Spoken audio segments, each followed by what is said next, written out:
안녕하세요. 하루하루 정비하는 남자 인생정비입니다. 여러분은 성장합니다. 그걸 진심으로 애타게 원했기 때문이죠. 가족은 우리가 성장하고 변화하는 동안 변하지 않는 유일한 울타리다. 어제는 어버이날이었죠. 평소엔 바빠서 자주 보지 못하지만 이렇게 모여 함께 시간을 보내니 참 뜻깊더군요. 어린 시절엔 당연하게 여겼던 부모님의 사랑과 가족의 존재가 나이가 들수록 점점 더 소중하게 느껴지는 순간이 많아집니다. 요즘 결혼을 준비하면서 이런 소중함을 더 깊이 느끼고 있어요.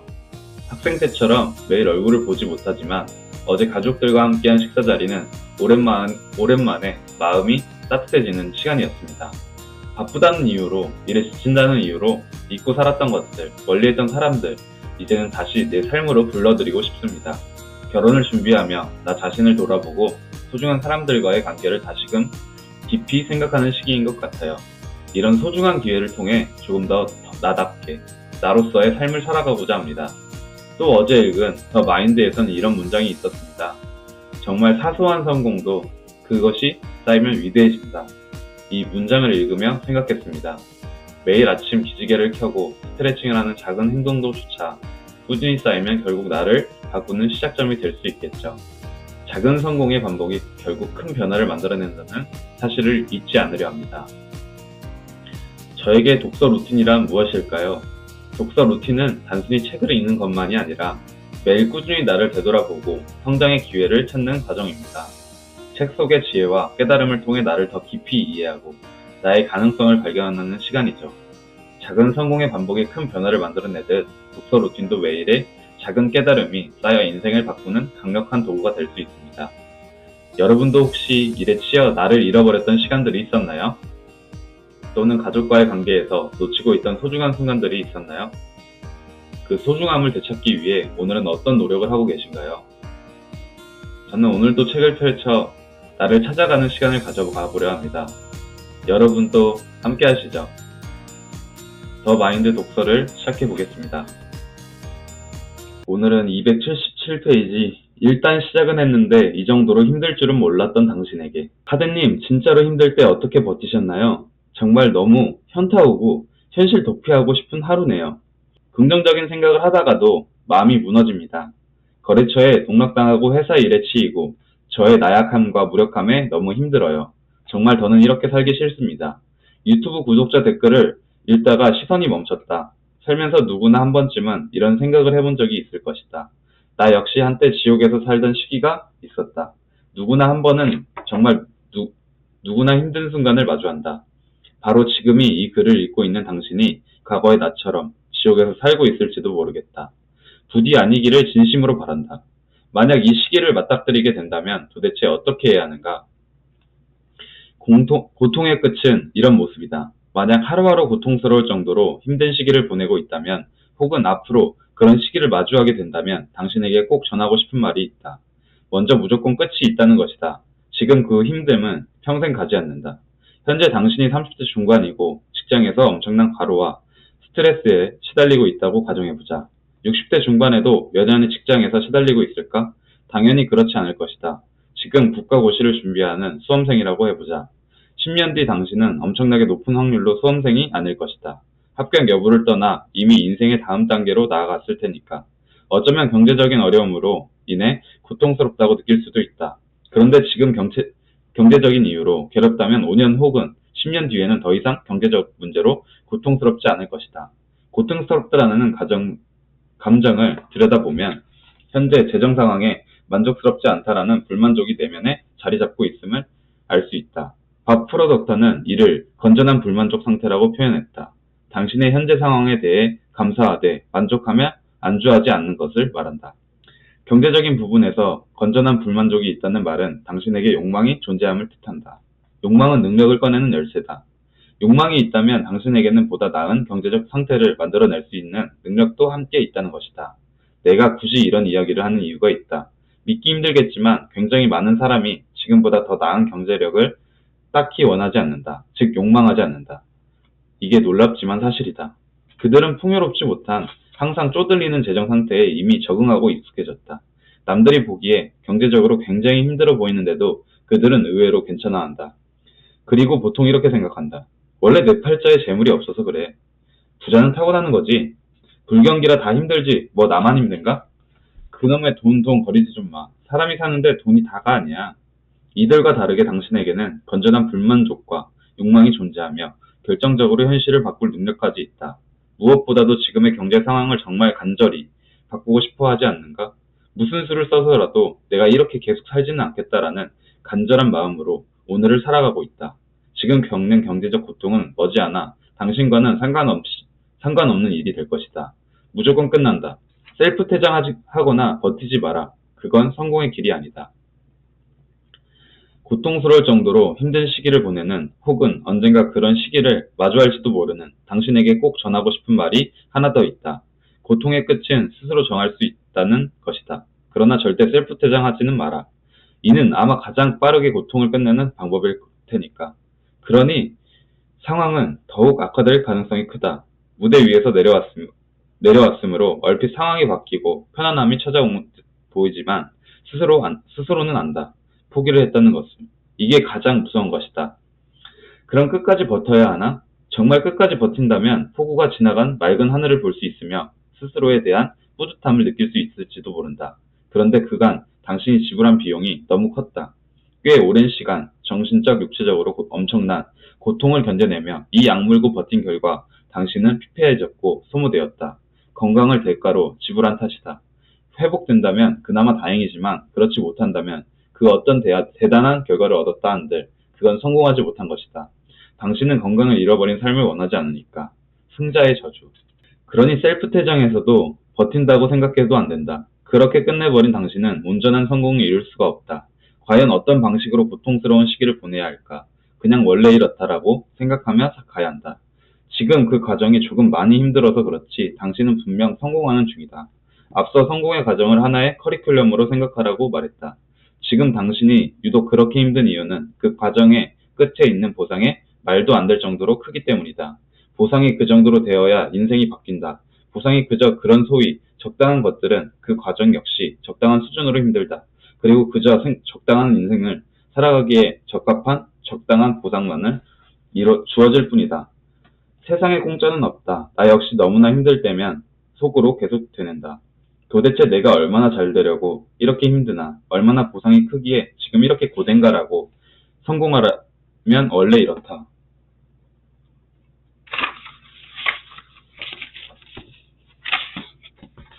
어디 갔어요? 어디 갔어요? 어디 갔어요? 그 말은 내가 지금 순조롭게 성공하고 있음을 뜻한다. 이 과정이 지나면 나는 한 단계 또 성공한다. 성공 커리큘럼을 한 바퀴 돌고 나면, 그러니까 이 커리큘럼을 한번 이수하고 나면 그 경험은 고스란히 당신의 무의식에 남는다. 그래서 또다시 성공하기가 수월해진다.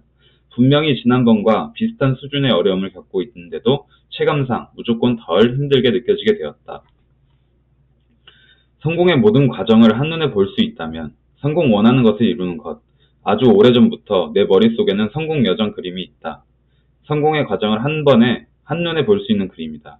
내가 거쳐온 길을 돌아보며 지금껏 원하는 것을 이룬 과정이 모두 내 머릿속의 성공 여정대로였음을 알게 되었다. 무형으로만 머릿속에 존재하던 성공 여정 그림을 물리적으로 현실화해보자. 만약 성공이 여정이 일과 같이 선행적으로 우상향하는 모양이면 지금보다 성공하는 사람은 훨씬 많을 것이다.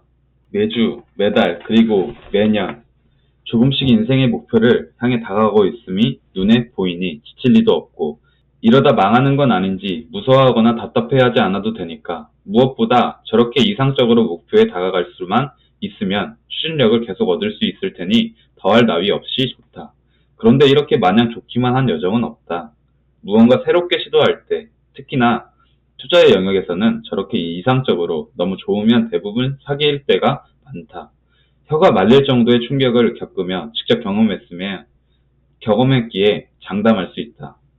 이는 흔히 복리의 마법을 설명할 때 많이 쓰이는 그래프지만 아쉽게도 성공의 여정을 보여주지는 못한다. 이 역시 일과 마찬가지로 아름다운 우상향을 그리고 있지만 원하는 목표를 위한 모든 계획과 행동이 저렇게 매년 단 한 차례도 빠짐없이 매끄럽게 진행되지는 않는다. 그렇다면 성공의 여정은 도대체 어떤 모습을 하고 있는가? 3이 바로 내가 생각하는 성공을 여정으로 나타낸 그림이다. 대략 계단 모양과 비슷하다.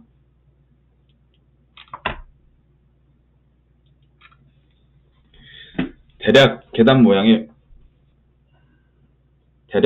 모양과 비슷하다. 이 그래프가 성공 여정이라고 생각해보자.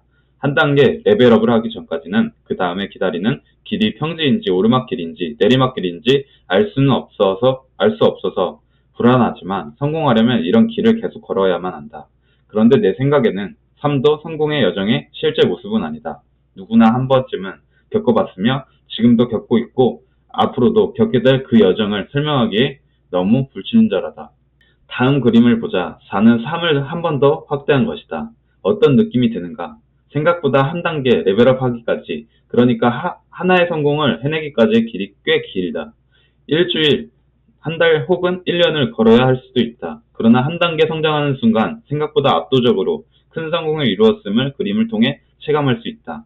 멀리서 보면 사소해 보였던 아주 작은 계단 하나를 올라서는 것이 이토록 힘들고 이토록 위대한 일이었다.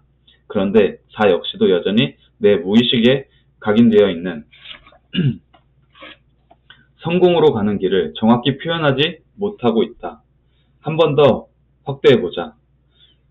5와 같이 멀리서 볼 땐 평평한 평지 같았던 저 길이 실제로는 이러하다. 지금 이 길의 모양을 보며 공감하는 이들이 많을 것이다. 한 단계 레벨업 하기까지, 하나의 성공을 해내기까지 걸어가야 하는 길이 사실상은 상태가 별로 좋지 않다. 당신이 정말 미치도록 힘든 이유다. 그럼 이렇게 힘들다는 게 도대체 어느 정도를 말하는지 마지막으로 확대해보자. 원래 이렇게 힘들다라는 말이 무엇을 의미하는지 6을 보면 알 수 있다. 원래 성공하기까지의 과정이 이러하니 사람인 이상 힘들 수밖에 없다. 그리고 이런 시기는 누구에게나 무조건 찾아온다. 끝없이 이어지는 길을 걷다가 고꾸라지면서 스스로 깊은 구렁텅이 속에 빠져 있음을 인식하는 순간 너무 많은 이들이 자체적으로 종료를 한다. 포기하는 것이다. 그런데 당신이 만약 셀프 퇴장을 하지 않고 계속 걸어간다면 어떻게 될까? 이미 너무 많은 이들이 퇴장해버렸기 때문에 경쟁률 자체가 엄청나게 줄어들고 있다. 사실 성공해본 사람들이 일을 너무나도 잘한다. 결국 경쟁이란 그들만의 리그라는 사실을 말이다. 그들만의 리그라는 걸 꼭 기억하길 바란다. 그 리그에 엄청난 재능을 지닌 사람들은 거의 대부분 이미 셀프 퇴장에서 없다. 이런 과정을 거치며 살아남는 오직 소수만이 성공할 수 있다. 버티지 마라. 순조롭게 성공하는 중이다. 각자가 원하는 성공은 모두 다르다. 수십, 수백억을 벌어들인 것만이 성공이 아니다. 다른 누가 아닌 당신이 원하는 것, 그리고 원하는 삶이 현실화되고 일상이 되는 것이 바로 성공이다. 다만 세상에 공짜는 없기에 원하는 것을 이루는 과정에서 정말 거지 같고 말도 안 될 정도로 힘든 상황이 있다. 그건 너무나도 당연하다. 그렇게 당연하다고 생각해야 스스로 퇴장하지 않을 수 있다. 그만두지 않으면 당신은 생각했던 것이 이상으로 엄청나게 큰 보상, 즉 인생이 레벨업되는 보상을 받을 수 있다. 그리고 이런 과정은 처음 딱 한 번이 전부다. 이 성공 프로세스가 당신의 무의식에 깊이 각인되기 때문이다. 마지막으로 꼭 기억해야 할 것들이 있다. 당신이 그렇게 힘든 이유는 레벨 3인 당신은 앞에 레벨 6인 문제가 놓여있기 때문이다. 당신보다 2배 더 높은 문제를 마주하고 있으니 어렵고 힘들 수밖에 없다.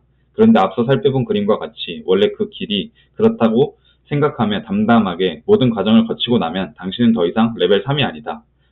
시간이 조금 더 지나 레벨 8에 이르면 당신을 그토록 힘들게 했던 레벨 6은 문제는 더 이상 문제로 인식조차 되지 않는다. 어떤 일이 당신이라는 사람의 레벨보다 높을 때만 문제가 되니까. 똑같은 일, 똑같은 상황일지라도 당신의 레벨이 더 높다면 그건 그냥 이벤트 정도로 스쳐 지나갈 뿐이다. 얼마나 큰 보상이 기다리고 있기에 지금 내가 이렇게 힘든가? 세상에 공짜가 어디 있냐? 성공은 원래 이런 거다. 지난번에도 하니까 결국 되던데? 이번에도 그냥 하자. 이렇게 생각하고 소리내어 말해보라. 여의치 않다면 속으로라도 계속해서 말해라. 혹시 당신은 오늘 하루를 잘 버텨냈는가? 만약 그랬다면 내일은 버티지 않았으면 좋겠다. 다만 순조로운 성공 중이라고 당신의 무의식 속에 계속 말해줄 수 있는 하루가 되기를 진심으로 바란다. 다시 한번 읽어보겠습니다. 얼마나 큰 보상이 기다리고 있길래 지금 내가 이렇게 힘든가? 세상에 공짜가 어디 있냐? 성공은 원래 이런 거야. 지난번에도 하니까 결국 되던데 이번에도 그냥 하자. 이렇게 소리 내어 한번 읽어보았습니다. 이번에도 그냥 하자. 그래, 이번에도 그냥 해. 이제 인생의 비대위를 가동할 시간이다. 당신은 무엇을 간절히 원하는가? 나는 지금껏 수많은 이들을 만나면서 간절히 원하는 삶과 반드시 이루고 싶은 목표를 가진 이들이 생각해보다 많지 않다는 사실을 깨달았다. 물론 인생을 바꾸고 싶어하는 이들도 분명 많다. 그런데 정말 안타깝게도 이들조차 꼭 이루고 싶은 목표가 있다고 하지만 그 생각의 밀도는 그다지 높지 않았다. 가만히 지켜보면 그 밀도는 점심 혹은 저녁으로 무엇을 먹을지 고민하는 정도였다. 그들의 사고는 이런 식으로 흐른다. 이거 내가 진짜 해내고야 만다. 올해까진 너무 바쁘니까 그 이후에 제대로 생각해보자. 진짜 하긴 해야지? 그래야 해. 그런데 그건 아무나 하는 게 아니라던데? 아, 해야 하나? 이런 식의 사고는 저녁에 초밥 먹고 싶은데 안 되면 그냥 다른 거 먹고 하는 식의 생각 밀도와 똑같다. 그만둘 이유는 많다. 오늘은 숙취가 심하고 너무 피곤하고 정말 오랜만에 지인과 저녁 약속이 있고 넷플릭스에 기다리던 드라마 시즌2가 드디어 나왔고 그러는 사이 시간은 흐르고 당신의 상상은 점차 흐려진다. 상상은 현실화되지 못하고 공상의 영역에 남아 방치된다. 당신은 어떠한가? 간절히 원하는 그 삶에 대해 지난 한 주 혹은 지난 한 달간 얼마나 생각해 보았는지 떠올려 보라. 혹시 생각날 때만 생각하는 것인가? 인생을 바꾸고 싶다면 생각날 때만 생각하는 정도로는 안 된다. 교세라의 창업주의자, 일본 공항의 회장이기도 했던 이나모리 가즈오는 이렇게 말했다. 피 대신 생각이 흐르게 하라. 나는 이 말을 마음속에 새기며 살았다. 태어나서 지금까지 쭉 그렇게 살았다는 게 아니다. 내 인생을 바꾸겠다고 작정한 시점부터 그렇게 살았다. 간절히 원하는 것이 있다면 이렇게 해야 한다. 인생을 바꾸기로 결심한 뒤로 몇 년간은 내 인생의 비상대책회의위원회 이화 비대위를 가동했다. 인생을 긴 마라톤이라고 한다면 100m를 전력 질주하는 속도로 완주할 수는 없다. 그러므로 평소에는 목표를 위해 해야 할 일들을 그냥 하면 된다. 그러다가 전력 질주해야 할 순간이 오면 인생의 비대위를 가동하면 된다. 도대체 얼마 동안 전력 질주하는 비상대책회의위원회를 상태를 유지해야 할까? 사람에 따라 그리고 목표가 무엇인지에 따라 비대위를 가동해야 하는 시간은 다르더라. 그러나 이건 명확히 말할 수 있다. 미천한 내 경험상 자신만의 비대위를 가동하지 않고 성공한 사람은 아직까지 단 한 명도 본 적이 없다는 것이다. 쉬지 않고 계속 밀어붙이며 인생을 살라는 말이 아니다. 오해하지 말기를. 당신 인생에서 몇 달 혹은 몇 년 동안만이라도 인생 비대위를 풀 가동하라. 마침내 목적지에 도착하고 나면 스스로를 사랑스럽게 여기며 쉴 수 있는 시간 역시 충분히 마련되어 있다. 나는 왜 730일 동안 똑같은 옷을 입었는가? 지금부터는 내 인생의 비대위를 가동한 경험담이다. 직장인 시절 인사부서장의 자리에 막 오르고 나서의 일이다. 그때 나는 내 커리어에서 더 크게는 내 인생에서 이 시점이 너무나 중요하다고 생각했다. 소위 유능한 부서장으로 자리매김할 수 있는 좋은 위치에 서 있었다. 무엇이든 첫 인상이 중요한 법인데 직장 내 평판도 마찬가지다.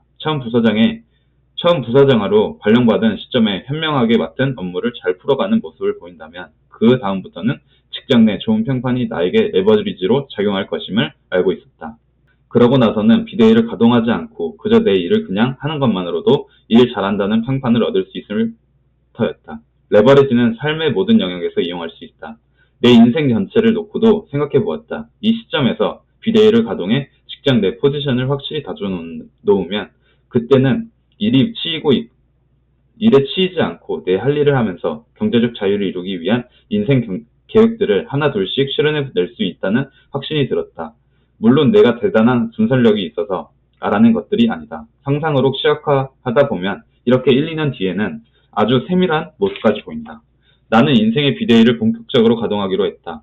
기간은 길어야 2년이면 충분하다고 봤다. 좋아하는 독서도 끊었다. 투자 공부도 여가 시간도 다 포기하고 그 시점의 우선순위에 따라 커리어에 완전히 집중했다. 즉 비대위 안건은 오직 하나여야 한다. 그리고 그 안건은 그 시점에 인생 우선순위 1순위인 것이어야 한다.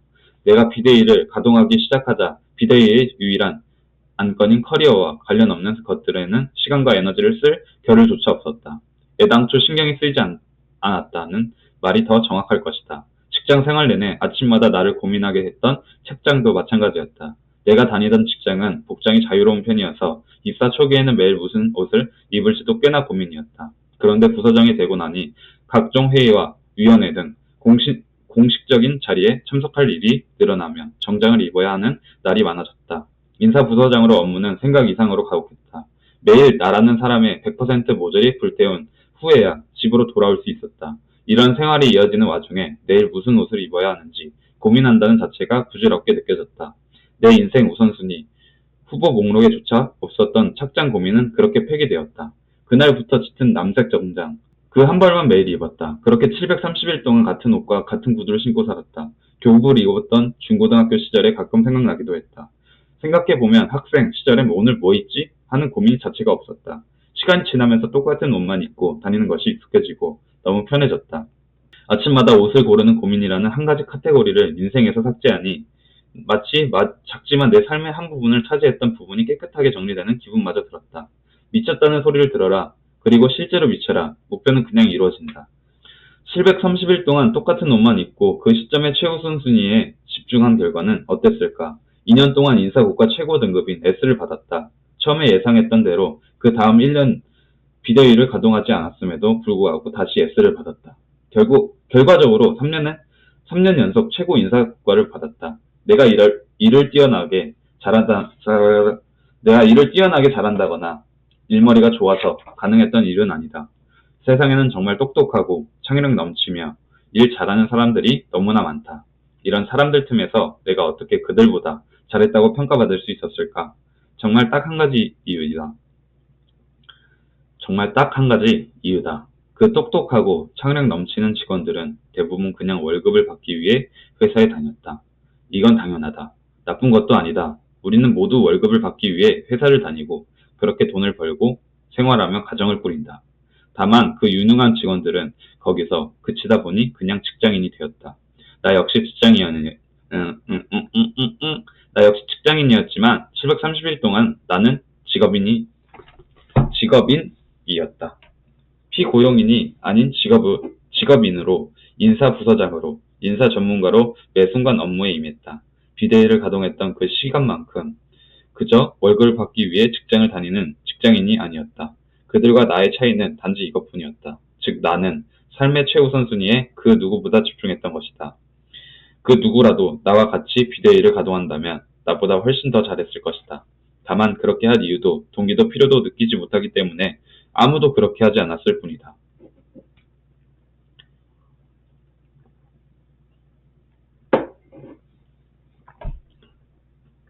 지금 이 말이 그 누구라도 나와 같이 비대위를 가동했다면 나보다 훨씬 더 잘했을 것이다. 그런데 아무도 그렇게 하지 않았을 뿐이지. 이유도 동기도 필요도 느끼지 못하기 때문에. 라는 말이 참 인상 깊네요. 저도 뭐 이렇게 이유도 동기도 필요도 느끼지 못하는 경우가 있었겠죠, 살면서. 근데 누군가는 분명히 이걸 안 좋게 볼 수도 있고, 좋게 볼 수도 있고, 너만의 장점이야, 너의 단점이야. 누군가의 시선에선 이런 게 다 복합적으로 볼 수 있다고 생각을 합니다.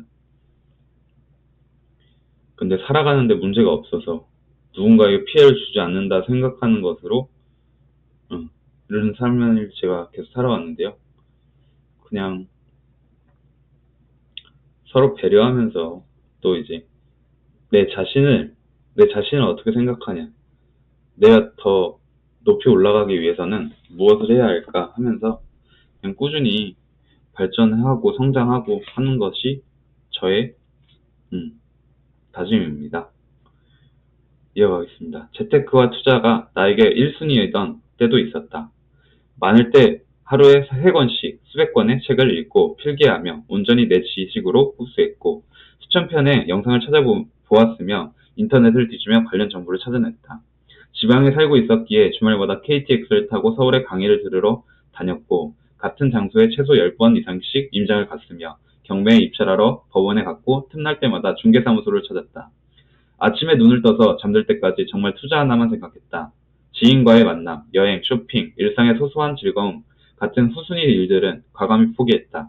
내 인생에서 바로 지금이 투자에 집중할 때가 집중할 때라고 생각했기 때문이다. 그렇게 나는 결국 40대의 맞이함과 동시에 경제적 자유를 이루고 파이어를 할 수 있게 되었다. 재테크를 통해 1억 원을 모았던 순간이 가장 기억에 남는다. 스스로가 너무 대견하고 뿌듯한 마음에 통장에 찍힌 1억이라는 숫자를 사진으로 찍어서 스마트폰에 저장했다. 그 다음 10억 원은 1억을 모았을 때보다 훨씬 짧은 시간 안에 달성했다. 그 다음도 마찬가지였고 자신이 모이는 속도는 점차 빨라졌다. 지금의 나는 누구나 자신의 원하는 삶을 현실화할 수 있음을 단 한 사람에게도 더 알리기라는 더 크고 명확한 목표를 위해 또다시 집중하고 있었다. 당신 인생에서 1순위는 무엇인가? 나는 참 대단할 것 없는 사람이었다. 불과 몇 년 전까지만 해도 평범한 월급쟁이 직장인에 지나지 않았다. 금수저도 아니었고 투자나 재테크 흐름을 본능적으로 포착해내는 탁월한 감각의 소유자도 아니었으며 타고난 사업 수완이 있지도 않았다. 세상에는 위대한 성과를 낸 사람들이 무수히 많으며 나보다 자산이 많은 사람은 더더욱 많다. 앞서 나는 참 대단할 것 없는 사람이었다라고 말한 이유는 수많은 시간, 무려 30년 가까운 긴 시간 동안 나는 실제로 그렇게 생각했고 그렇게 믿어왔다. 그랬더니 놀랍게도 믿었던 그대로 대단한 것 없는 삶, 이 현실화되어 펼쳐졌다. 어느 순간부터 그런 삶을 바꾸고 싶었다. 나는 제일 먼저 나 자신과 많은 대화를 했고 어쩌면 내가 그리 대단한 것 없다는 그 믿음이 가짜일 수도 있다는 사실을 눈치챘다. 눈치를 챈 이상 이전과 똑같이 살 수는 없었다. 그런데 나는 삶의 우선순위를 매기고 시기별로 인생의 1순위를 집중했다. 그리고 마침내 나는 내 인생을 바꿨다. 세상에는 공짜가 없다. 비대위를 가동하며 1순위에 집중하는 대신 후순위를 일들은 잠시 멈춰야 한다. 1순위에 70% 집중하고 2순위에 20%, 3순위에 10% 정도의 에너지를 쏟겠다는 언뜻 치밀해 보이는 그런 계획은 세우지 않기를 바란다. 만약 1순위에 70% 집중하겠다는 계획으로 움직인다면 당신이 원하는 삶의 70% 정도가 현실이 될 것이다. 다시 한번 강조한다. 세상에 공짜는 없다. 모든 일에 집중한다는 것은 그 무엇에도 집중하지 않는다는 것을 의미한다. 살면서 인생의 비대위를 여러 차례 가동해 본 경험은 나에게 감히 돈으로 확산할 수 없는 자산이 되었다. 그 누구라도 인생의 우선순위, 1순위에 집중한다면 원하는 삶을 살 수 있다는 사실을 깨달을 것이다. 집중하는 비대위 시기를 거치며 사람은 변화한다. 나에게는 절대 없다고 생각했던 능력들이 사실은 존재했음을 알게 되고 나 같은 사람은 섣불리 시도하면 안 된다고 생각했던 일들을 너무나 자연스럽게 하게 된다. 또한 맨 처음에 비현실적으로 보였던 그 목표가 점차 그렇지 않다는 것을 깨닫게 된다. 그리고 어느 순간 이거 되겠는데 하는 그 소름 돋는 느낌, 그 전율을 당신도 느낄 수 있다. 사람마다 그리고 같은 사람이라더라도 삶의 시기와 처한 상황에 따라 인생의 우선순위는 달라진다. 그러나 누구나 한 번은 반드시 집중해야 할 시기가 온다. 이렇게 1순위를 집중해야 하는 이유는 사실 매우 명확하다. 우리에게 주어진 시간이 무한하지 않기 때문이다. 시간이라는 단어를 인생이라는 단어로 바꿔보자. 우리의 인생은 유한하다. 단 1초도 멈추지 않고 위에서 아래로 쉼 없이 떨어지고 있는 모래시계가 바로 당신의 시간이고 인생이다. 위에 얼마나 많은 모래가 남아있을 것 같은가. 그건 아무도 알 수 없다. 이것이 바로 살면서 단 한 번은 집중해야 하는 이유다. 그러면 어떤 것이 인생의 1순위여야 하는가? 여기에는 기준이 있다. 지금 하지 않으면 영원히 할 수 없는 것이 첫 번째 우선순위가 되어야 한다. 73세의 투자 공부를 시작할 건가? 42세의 대기업 대졸 신입 공채에 지원할 수 있는가? 모래 알갱이는 아래에서 위로 올라가지 않는다. 반면에 우선순위 73위 정도 되는 일들은 어떠한가? 멋있는 자동차를 새로 사는 것, 명품 가방과 새 옷을 사는 것, 게임을 하는 것들은 20살에도 할 수 있고 40살에도 할 수 있다. 언제든 할 수 있다는 말이다. 유한한 인생에서 당신은 무엇에 집중할 것인가? 나의 1순위에 가장 먼저 집중을 해라. 70%가 아니라 100% 쏟아내고 2순위, 3순위를 하지 말고 100% 1순위에 몰입하자 라고 생각을 합니다. 지금 오늘 이렇게 30분가량 유튜브 영상을 촬영했는데요. 또 이렇게 계속 책을 읽다 보니까 매일 책이 재미있고 또 책에 또 호감이 계속 실리는 것 같아요. 또 가끔은 오늘 좀 덜 읽고 싶은데 라고 생각하는 부분도 있지만 이번 주는 특히 더 열정적으로 읽었던 것 같습니다. 그러면서 제 발음도 꼬이고, 이제 제 성격이 좀 급하다? 또 열정적일 때는 빠르게 하고 싶은 그런 생각들이 있는 것 같아요. 그래서 좀 더 차분히 할 수 있게끔 좀 더 천천히 가야 되는데, 마음이 급하다 보니까 계속 이렇게 말이 빠르게 나오고, 말을 헛되게 하고, 헛되게 한다? 이상한 말이, 이제, 이상한 발음이 또 이제 말도 제대로 안 나오고 하는 것 같습니다. 그래서 제가 이걸 또 고치기 위해서 조금씩 노력하고 있는데, 빠르게 다가올지는 모르겠네요. 또 이렇게 오늘도 뭐 소소한 영상을 하나 마치고 업로드해 보겠습니다. 오늘도 하루하루를 정비하는 남자, 인생정비였습니다. 감사합니다.